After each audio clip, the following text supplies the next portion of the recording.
ಇವತ್ತಿನ ತಾಲೂಕು ಆಫೀಸಿಯ ಎಲ್ಲ ತಾಲೂಕು ಅಧಿಕಾರಿಗಳ ಸಭೆಯ ಉದ್ದೇಶ ಅಂತಂದರೆ ಮುಂಬರುವ 26ನೇ ತಾರೀಕು 76ನೇ ಗಣರಾಜ್ಯೋತ್ಸವ ಹೇಗೆ ನಾವು ಕಾರ್ಯಕ್ರಮ ಇಟ್ಕೋಬೇಕು, ಹೇಗೆ ವಿಜೃಂಭಣೆಯಿಂದ ಮಾಡಬೇಕು ಅನ್ನೋದನ್ನು ಎಲ್ಲ ತಾಲೂಕು ನನ್ನ ಕುಟುಂಬ ವರ್ಗದ ಜೊತೆ ಮಾತಾಡಿ ತುಂಬ ಅಚ್ಚುಕಟ್ಟಾಗಿ ತುಂಬ ಸೊಗಸಾಗಿ ಒಂದು ಅರ್ಥ ಗರ್ಭಿತವಾಗಿ ಕಾರ್ಯಕ್ರಮ ಮಾಡಬೇಕಂತ ದೇಶಕ್ಕೆ ಗೌರವ ಪಡ್ತಕ್ಕಂಥ 76ನೇ ಗಣರಾಜ್ಯೋತ್ಸವವನ್ನು ಮಾಡಬೇಕಂತ ತೀರ್ಮಾನಿಸಲಾಗಿದೆ.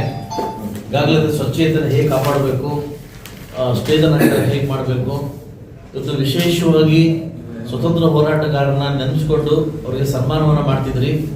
ಈ ಸಲ ವಿಭಿನ್ನವಾಗಿ ನಮ್ಮ ಗಡಿ ಕಾಯತಕ್ಕಂಥ ಯೋಧರು, ನಮ್ಮ ತಾಲೂಕಿನ ಯೋಧರು 25 ಜನ ಯೋಧರನ್ನ ಗುರುತಿಸಿ ಅವ್ರನ್ನ ಸನ್ಮಾನ ಮಾಡಬೇಕು. ಹಾಗೂ ನಮ್ಮ ತಾಲೂಕಿನಲ್ಲಿ ಕೆಲಸ ಮಾಡಿ ಬಿಟ್ಟೋಗಿರ್ತಕ್ಕಂಥ ರಿಟೈರ್ಡ್ ಆಗಿರ್ತಕ್ಕಂಥ ಅಧಿಕಾರಿಗಳನ್ನ ಗಮನಿಸಿ ಅವರಿಗೆ ಸನ್ಮಾನ ಮಾಡಬೇಕಂತ ಈ ಸಭೆಯಲ್ಲಿ ತೀರ್ಮಾನವಾಗಿದ್ವಿ.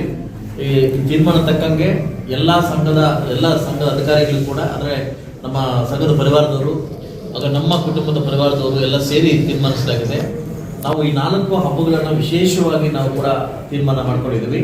ಅದರಂತೆ 26ನೇ ತಾರೀಕು ಎಲ್ಲ ಸಾರ್ವಜನಿಕರು ಈ ಕಾರ್ಯಕ್ರಮದಲ್ಲಿ ಭಾಗವಹಿಸಿ ಮಕ್ಕಳ ಮನರಂಜನಾ ಕಾರ್ಯಕ್ರಮವನ್ನು ಕೂಡ ನಾವು ಒಂದು ಅದ್ಭುತವಾಗಿ ಆಚರಣೆ ಮಾಡಿದ್ವಿ.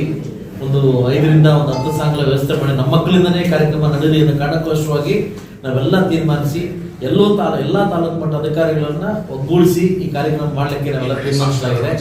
ಇದರ ಉಸ್ತುವಾರಿಯನ್ನ ನಮ್ಮ ತಾಲೂಕು ದಂಡಾಧಿಕಾರಿಗಳು ಹಾಗೂ ತಾಲೂಕು ಇಒ ಮತ್ತು ನಮ್ಮ ಬಿಒರು ಮತ್ತು ನಮ್ಮ ಆಯುಕ್ತರು ಕಮಿಷನರ್ ಕೂಡ ಇದನ್ನ ವಹಿಸ್ಕೊಂಡಿದ್ದಾರೆ. ಸೊ ಈ ಕಾರ್ಯಕ್ರಮವನ್ನು ಸಾರ್ವಜನಿಕರು ದಯವಿಟ್ಟು ಬಂದು ಈ ಕಾರ್ಯಕ್ರಮ ಯಶಸ್ವಿ ಮಾಡಬೇಕು. ದೇಶದ ಈ ಹಬ್ಬವನ್ನು ಎಲ್ಲರೂ ಯಶಸ್ವಿಗೊಳಿಸಬೇಕಂತ ತಮ್ಮಲ್ಲಿ ಕೇಳ್ಕೊತೇವೆ.